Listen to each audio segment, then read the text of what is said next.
MZTV.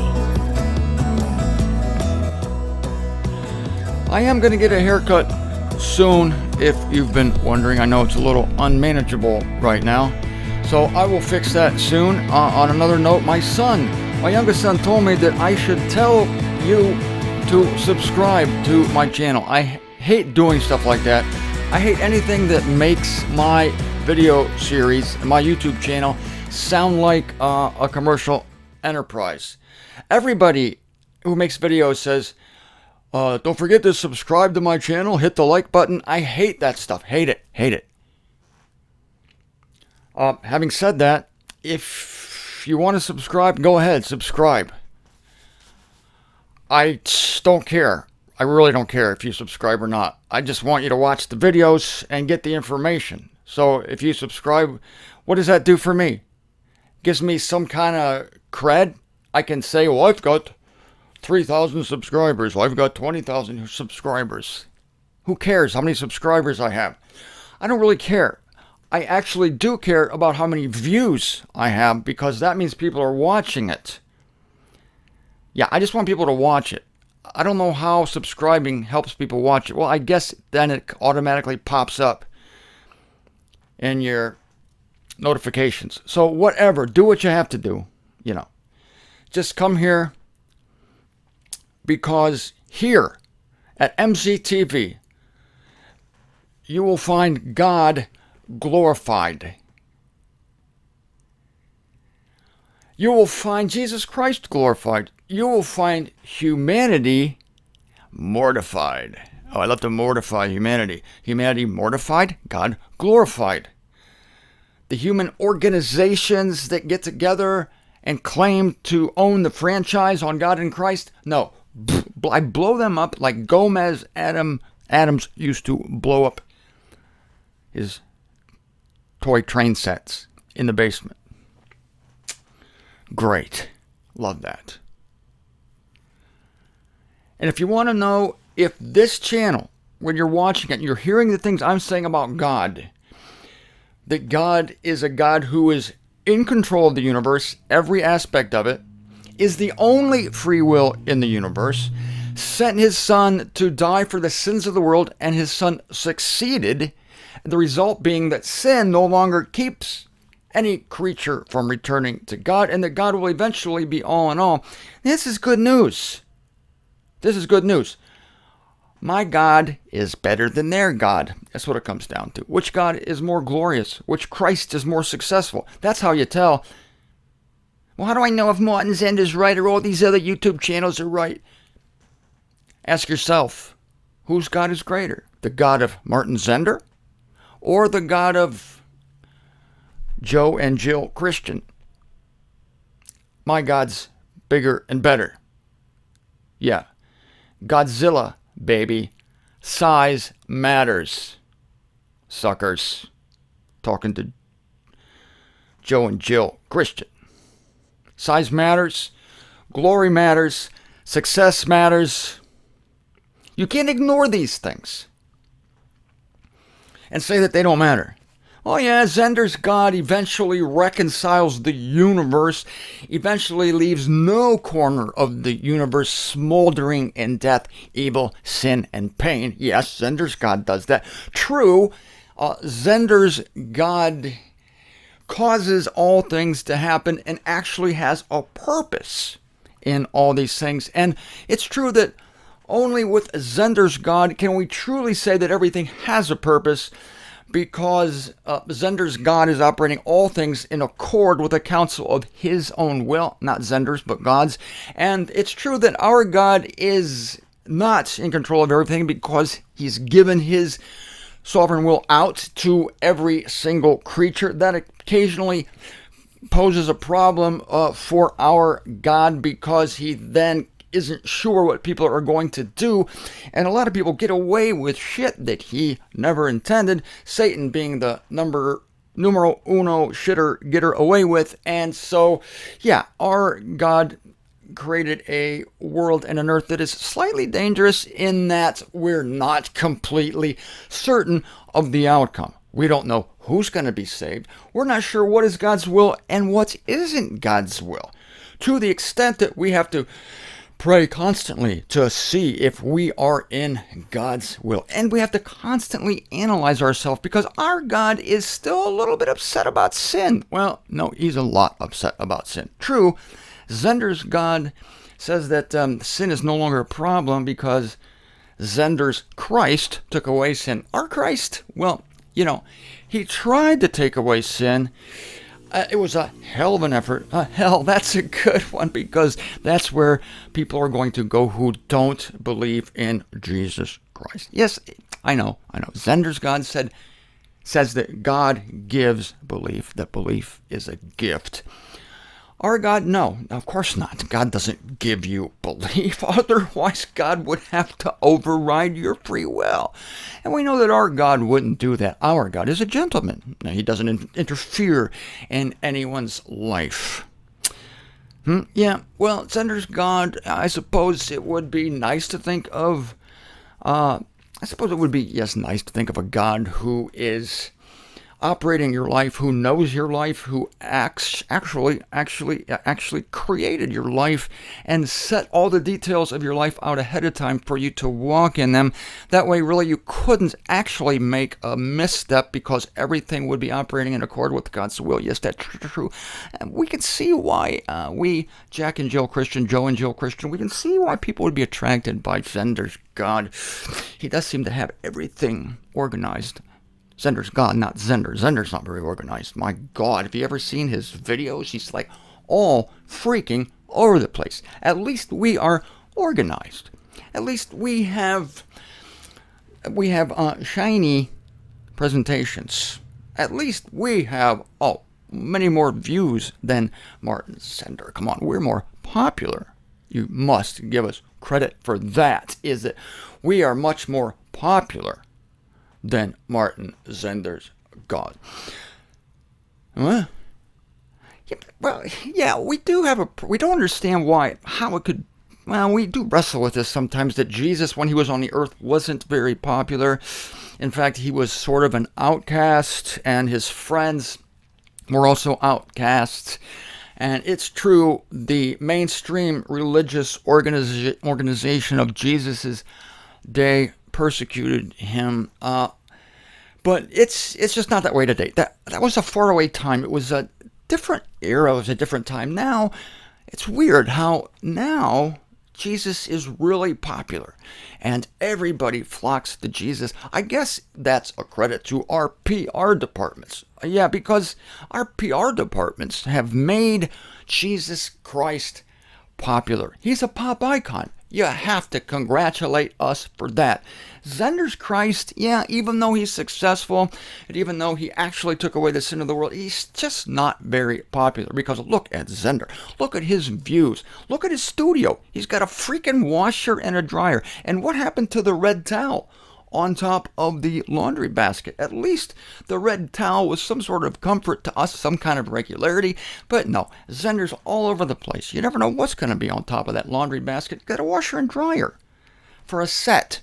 It's just unacceptable. And we must ask you this: where is Martin Zender's diploma? He doesn't have one. He's self-educated. It's a little shaky. We have produced all of our men and women of God through prefabricated systems of learning.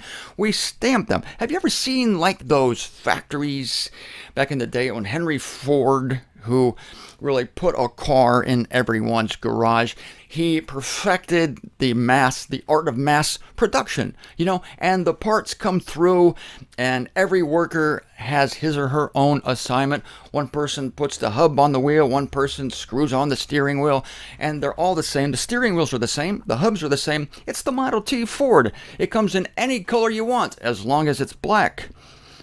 That's kind of like what we do today, but it's efficient. You have to admit that. We just stamp them out. Boom, boom, boom, boom. Another Baptist. Boom, boom. Another Methodist. Boom, boom. Zender, he's kind of, again, you just can't trust these self-educated people, okay? Because here's the danger. They look into Scripture for themselves. And they don't have to toe a denominational line. They don't have to crawl into the dean's office, the head honcho's office, to see if what they're teaching is in accord with the denominational line, the accepted denominational principles. And that is a good thing to have to answer to higher ups, because that makes our men and women of God accountable to people who have actual degrees from actual theological seminaries. What could go wrong with that? There's Martin Zender. A polished speaker, he is not. A sharp dresser, well, yeah, his sweater thing does look pretty good today, we have to admit. He wears a nice watch, even though it hasn't worked since 2005. Yeah, we hear rumors that it's always 4:33 on Zender's watch. Well, it is right twice a day.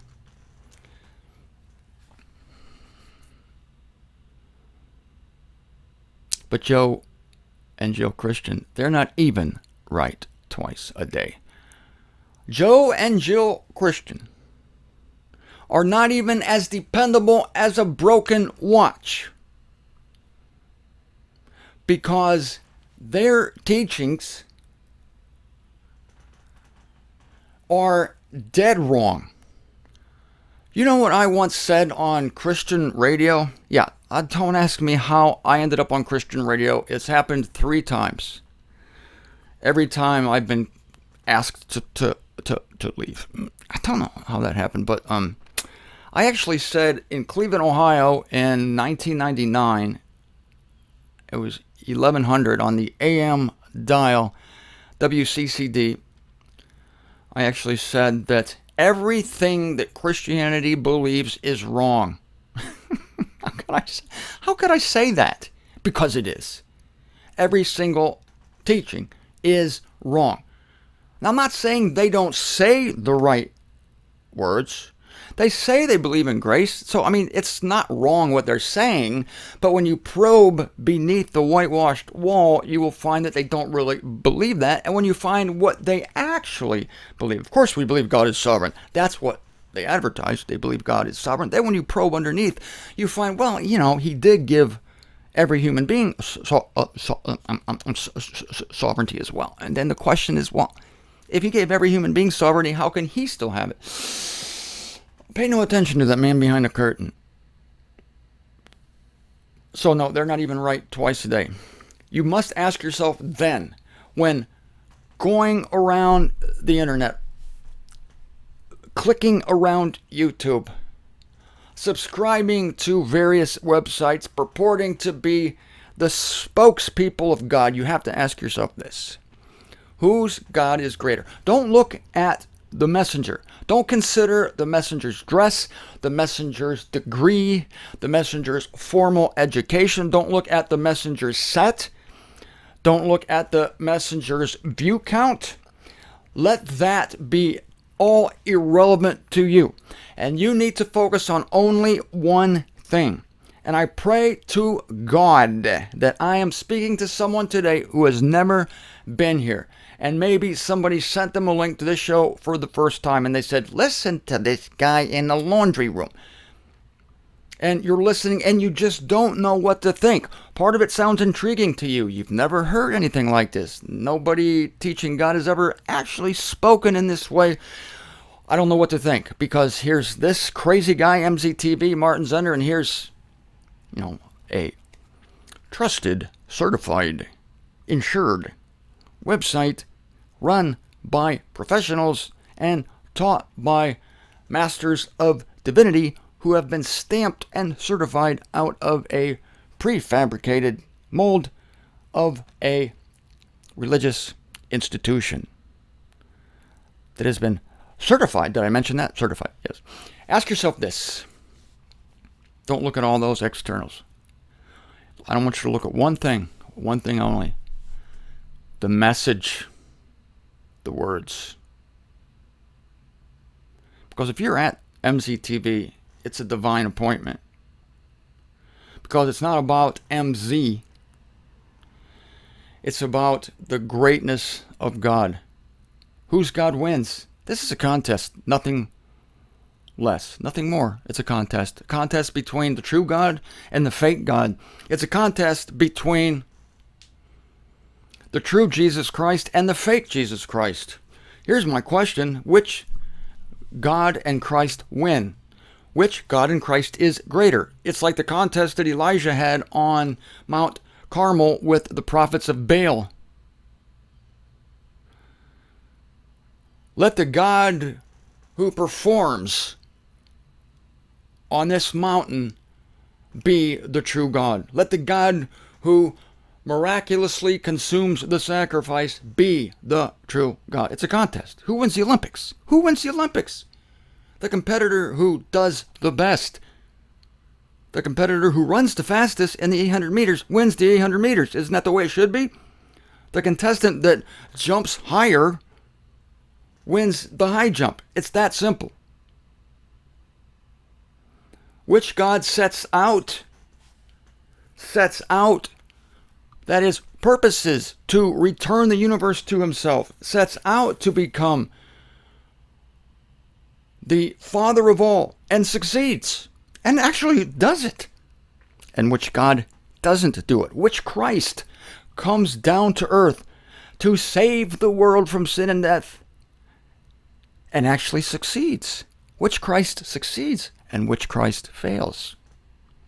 My Christ succeeds, and through the fullness of time will return all creation to himself. Their Christ fails.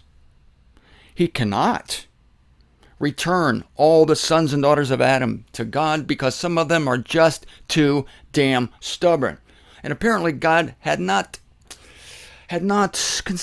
realized just how stubborn humanity can be. And so, doggone it, I have to send most of them to hell for eternity. They wouldn't obey me. My God draws all humanity to himself by a display of love. That love being his own Son as an offering to humanity. In the old days, it was humanity offering things to God constantly. God, is this good enough? God, take this. Take my lamb. Take my bull. Take my turtle dove. Take my grain. Is this good enough, God? Is this good enough? That's the way it was presented in the old days. But in these days, we see the truth presented through Jesus Christ. And here it's God offering to humanity a sacrifice.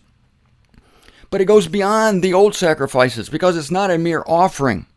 It's not a line in the sand. It's not an opportunity for humans to show what they can do for God. This is an announcement. This is an act showing what God has done for humanity. He has sent his only Son to die the most despicable death on the cross. And with that death, the awfulness of it, the depth of it, the pain, the agony, the suffering, the being distanced from God, my God, why have you forsaken me? In that moment, he took the old humanity to the grave with him. And he has secured the salvation of every single human being. Romans 5:18 and 19, Colossians 1:16 through 20, Ephesians 1:10, 1 Corinthians 15:22 through 28, 1 Timothy 4:10, 1 Timothy 2:4 and 6. All the verses are there. Romans 11:36, Romans 11:32. I got the verses proving that my God's better than theirs. My God's great. Their God sucks. My Christ saves the world. Their Christ tried to save the world. Their Christ depends on human beings working. Their Christ depends on human beings cleaning up their lives. My Christ died for sinners. My Christ died for people who in no way could possibly believe in him because they were racked with under sin and death, racked with sin and come under the condemnation of death that made them unable to choose Jesus Christ. My Christ died for them. My Christ died for people who, when they find out what he did, that is, died for the entire world, They believe it. With my Christ, the belief of human beings comes after they're saved, not before. Their Christ requires belief in order to be saved. Their Christ requires a work. For their Christ, your belief is a dime in the gumball machine that kicks out the gumball of salvation. It's a deal. No matter how they paint it, it's a proposition. Christ did his part, wasn't good enough. You finish it with the gumball of salvation, and a dime is your faith. So much faith for so much salvation. This is the law of Moses dressed up in sheep's clothing. It's a deception to present it as the grace of God. My Christ truly is the grace of God because he saves apart from human contribution. He saves even apart from human faith. The faith comes later when God gives the gift of being able to apprehend what Christ did on the cross for all humanity. What Christ did is not dependent on human beings because salvation from a human is futile. Hello? It's futile. With my Christ and my God, salvation comes by the death for sin, the entombment and the resurrection of Jesus Christ. That's the gospel of the transcendent grace of God. Why is it transcendently graceful? Because it does not depend on human contribution. Their Christ, it all depends on human contribution. In the old days, it was a turtle dove. Today, it's your faith. It's all dressed up. But it's the same thing. The human finishes the job. Not here. Not here, baby. No, not here. Christ started it. Christ finishes it and delivers a universe completed and perfected. Delivers that universe through the blood of his cross back to God.